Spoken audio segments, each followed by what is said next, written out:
Audio Adventures of Atlantis.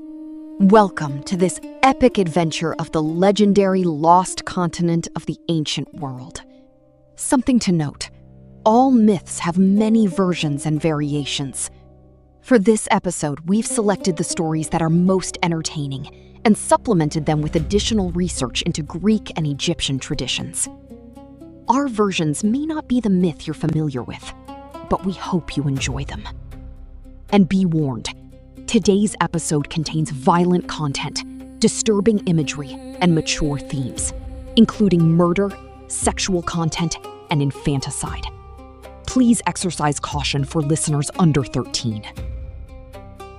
The light of suns unseen, through depths of sea descending.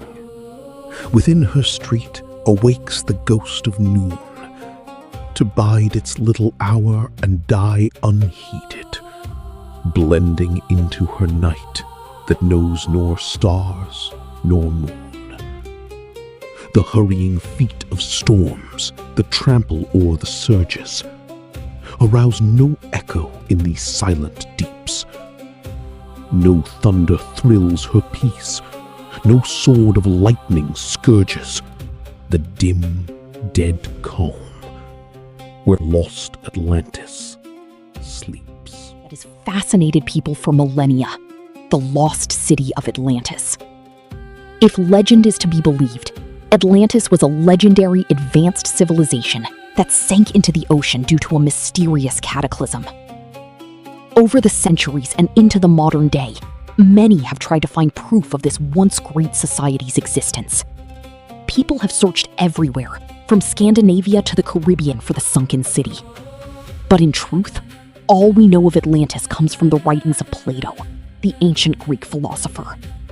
The civilization he described was old even to him, meaning its secrets may truly be lost to time. According to Plato, it was supposedly a wonderful place, one that had as much Egyptian influence as Greek. It was brought low by a descent into hubris, by the arrogance of a citizenry who forgot one important lesson: don't mess with the gods.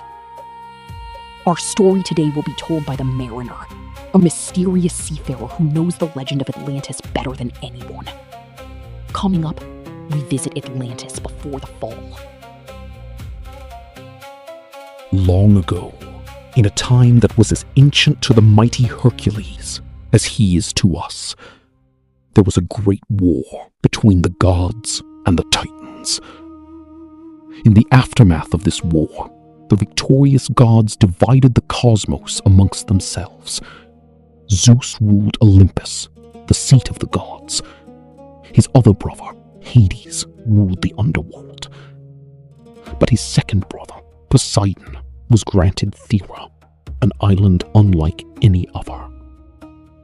Poseidon fell in love with a human maiden, Cleito. They married, and she gave birth to 5 sets of twins. Poseidon gave these children domain over Thera. The oldest, Atlas, ruled from the capital, and so it came to be known as the city of Atlantis. A unique mineral known as orichalcum was soon discovered on the island. The demigods bent it to their will, constructing palaces that glimmered in the sun.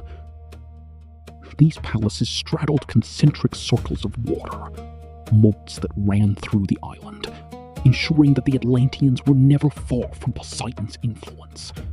All people were equal here.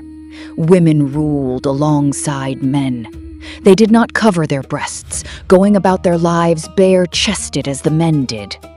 With this equality came shared responsibility. All were expected to contribute to the well-being of the city. This meant the defense of the city as well.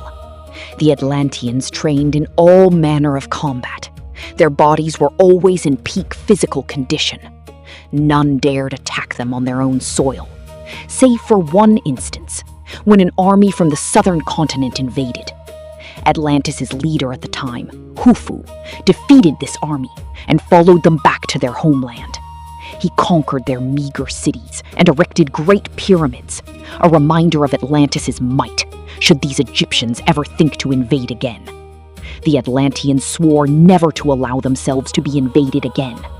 Over the millennia, they put down any nearby kingdom that showed signs of aggression, but they left their peaceful neighbors alone. Millennia passed, and the Atlantean blood became diluted as they mixed with Egyptians and Greeks. The birth of twins became rare, so that when it did occur, the twins were thought to be touched by Poseidon's divinity. They were made leaders of Atlantis. One such pair, Bahadur and Husani, came to power as young boys. After them, their parents gave birth to a young girl, Kisa. All three were beloved throughout the kingdom. They regularly walked out into the waves, receiving special counsel from Poseidon himself. Beloved children, I welcome you to the sea. Continue to guard Atlantis. Guide my people. Treat your bodies as temples. Treat one another as you would treat yourself. Do not be tempted by wealth and power, young Bahadur. Poseidon returned to the ocean. The three siblings walked along the beach, up the great steps of the central pyramid of Atlantis. When they reached the privacy of their throne room, Kisa burst out in anger. Bahadur, what possessed you to talk to Lord Poseidon in such a way? He only ever speaks of keeping things as they are. I have fought my entire life for this city, for this island, crushed any who would oppose us. I did not expend such energy so that we could rest on our laurels. Come now, brother. Poseidon only wants what is best for us. He is an old man who wishes for us to turn gray, having done nothing with our lives. If Lord Poseidon has commanded it, then you must obey. We have Olympian blood in our veins. It is our birthright to take what is ours, as Poseidon and his brothers once did. Brother, sister, let us not fight. We live in paradise. Can we not get along? Look around you. Atlantis is something far, far greater. Fira and Atlantis atop it are a paradise, and paradise cannot be home to mere mortals. Oh, the arrogance! That is what you think, older brother? But this place was prepared for us by the gods. It is divine. We are not. I will soon take Atlantis' armies across the sea. We will conquer the known world, creating an empire where your words will be considered blasphemy, Kisa. Bahadur, you shouldn't talk to your family that way. I merely seek to warn, out of concern. I would war with you both by my side. This is already the case. It is not enough. That night, Kisa sat among her most trusted friends, warning them of Bahadur's intentions. Kisa looked with concern over at one of the moats where children played in the water. She watched her friends, content at their work. I fear my brother is blinded by Atlantis' power. He cannot see the beauty. A wise man would know that above all else, beauty is fragile. Across the city, Husani was taking part in an orgy. He shifted the young man kissing him to one side and padded out to his balcony. He looked back into his bedroom. All the beautiful bodies. To him, this was Atlantis. Endless food and drink and sex. But life here is grand. Saddens me to think my own twin could be so different. Life is to be lived. I have moved on from the bloodshed and death of battle. If only Bahadur could do the same. But no, he thinks of nothing but conquest, war. In yet another part of the city, deep within the steel forges of Atlantis, Bahadur was surrounded by his own close followers. A soldier bowed, offering the daggers to Bahadur. I gladly accept this offering from you, my loyal followers. With these instruments, I shall carve the Mediterranean in our image. Soon Atlantis will be not just an island, but an empire. The following morning, the people of Atlantis gathered in their chamber of government. Bahadur entered with his men. His sister rose from her chair. Bahadur, you dared bring the military here? Calm yourself, sister. Our weapons shall remain sheathed. We would never bear them against family. I hope you do not intend to strong-arm your own people, Bahadur. We are not here for anything so uncivilized as a coup. We are here to announce our intent to invade Greece. The crowd murmuring. Our people do not want a war. You have no right. I am not conscripting anyone. I am taking loyal Atlantean soldiers of their own will into battle, for the glory of us all. That's just it. You represent us all. Your actions will have repercussions for every Atlantean. You are a child toying with human lives. Bahadur bristled at this. Husani finally spoke. We have been to war before, brother. It is not something I ever want to experience again. I am surprised that you do. Brother, I already lived those experiences over and over in my mind's eye. If I am to relive war every day, I might as well make war for the glory of Atlantis. Any true Atlantean who wishes to join us, you need only assemble at the docks. We depart for Tanosos tomorrow. Husani gripped Kisa's hand, trying to comfort her. It'll be all right. It's not him I'm worried about. Think of Greece. They have no idea what's coming for them. Across the water from Thera, the home of Atlantis, there was another great island, Crete. Its capital, Knossos, was home to the Minoans. The Atlanteans silently guided their ships into the harbor during the night. Warriors of Atlantis, attack! Bahadur and his men set upon Knossos with the fury of the gods. Charge! Wielding the orichalcum daggers, Bahadur weaved through the battle. Die! Die by the power of Atlantis! Before long, the bulk of the city guards lay dead. Search every nook and cranny! Look for treasure and hostages!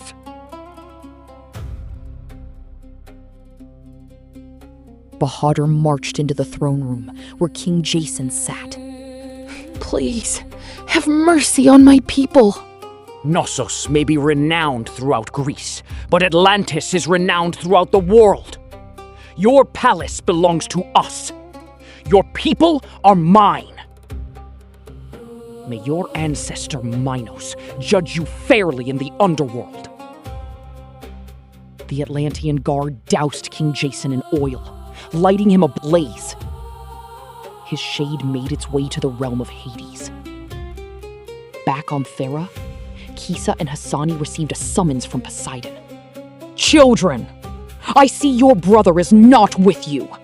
My lord, he is out on patrol. He has taken his warriors and attacked Crete. I, of course, already know this. Zeus was most upset. We tried to stop him, my lord. It is no matter. Zeus will not start a war on Olympus over one island. Right! What's one island? Shut up, Husani. My lord Poseidon, I do not believe Bahadur intends to stop with just Crete. His aim is to conquer all of Greece. What? Kisa, why'd you say anything? He's a god, brother. He's going to find out eventually. Silence! You must go. Take the fleet. Stop him. You would have us war with our own? Impossible. If you do not, then all of Atlantis could suffer. It is as I told him. You men are all fools. I will go myself. Kisa, wait! Bahadur stood with his army on the plains of Argolis. They faced Argos, the latest target in his conquest. People of Argos, you have heard tales of our might. Open your gates and turn out your king, and this will all be over soon. I offer you mercy. Do not spurn my gift. There was a commotion at the rear. Bahadur turned to see flames erupt in the bay. What treachery is this? We have been betrayed by our own family. Leave the city! Stop them! Atlanteans met Atlanteans. It was a slaughter! But the worst was yet to come. A beastly roar cut through the fog.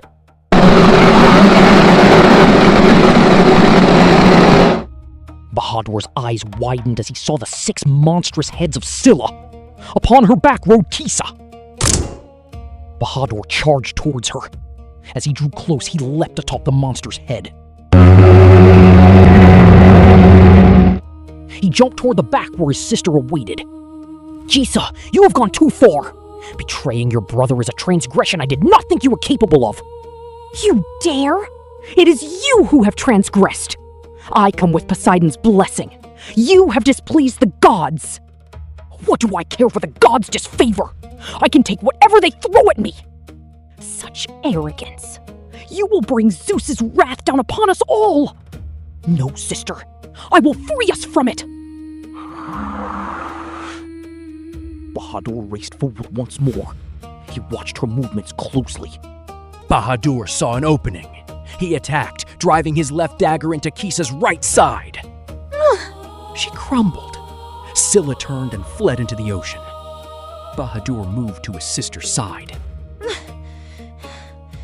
We were happy. Perhaps that was the problem, dear sister.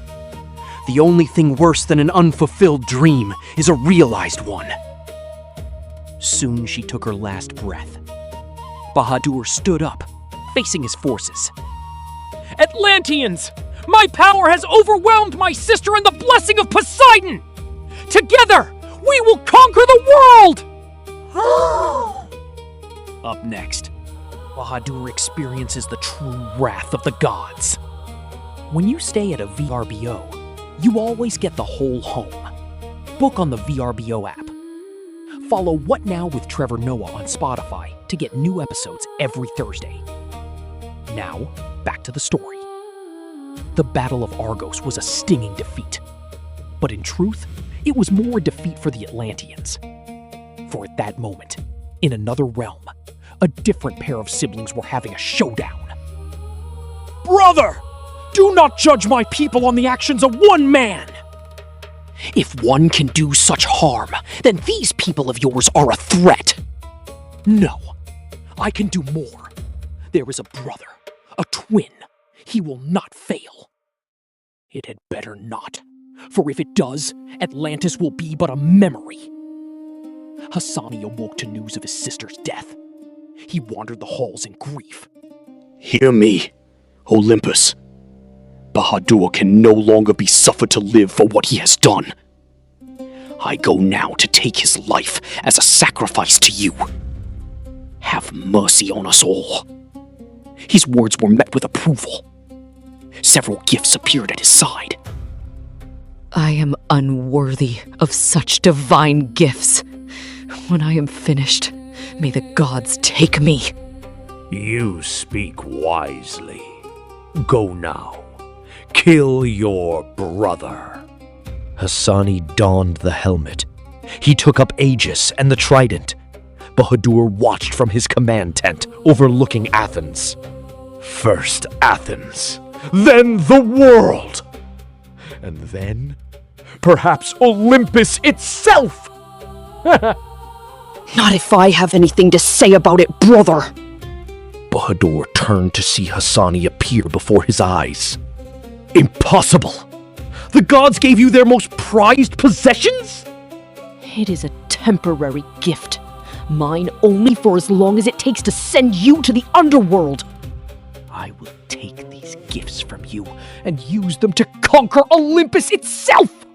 I see your delusions only grow. Any chance of us being together died with our sister. She forced my hand! You could have surrendered. No, it is too late for that as well. Indeed. Shall we begin? Of course. The two brothers clashed. The trident made Bahadur's daggers tremble. Hassani swung the trident toward the ground. Oh! A geyser exploded where Bahadur once stood. Bahadur flung one of his daggers. Hassani deflected it. Bahadur's other dagger shattered against Aegis. Ah! He fell onto his back, defenseless. I didn't want to do this, brother. It brings me no joy. I will join you in the underworld soon. Hassani lifted his trident, letting out a pained battle cry. Oh! But Bahadur had not given up. He found a shard from his dagger. He sent the sliver of metal flying through the slits in the helmet and into Hassani's eye. Oh! Hassani slumped to the ground.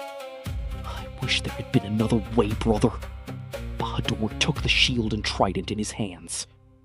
The gods sought to stop me, but instead they have made me truly invincible. Foolish boy. You are the fool, old man. I am greater than any god. Just wait. I will soon come to Olympus and show you all.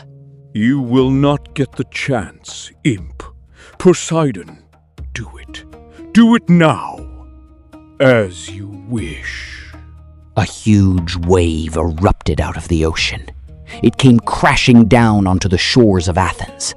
Bahadur watched as his men drowned. No! No! He lifted the trident, but nothing happened. It might as well have been a stick in his hands. For what you have done, Zeus will let me spare no man. You are cowards! Come and fight me yourselves! Bahadur watched in horror as the waves retreated. But the ocean did not remain calm. The waves were heading right for Atlantis. You wouldn't! Atlantis is Poseidon's domain! No more shall the people of Atlantis threaten Olympus. On the island, the Atlanteans watched in horror as the canals overflowed. The ocean was swallowing the very ground. The Great Pyramid of Kings crumbled. Soon there was nothing left of the greatest civilization on Earth. Bahadur watched from the cliffs of Athens, finally brought low. I've doomed my people. I killed my sister and brother. I killed everyone. Take me as well. Do you hear me, Poseidon? Take me to be with my people. He leapt from the cliff, throwing himself into the waves. Poseidon gladly took him, the last of his mortal children.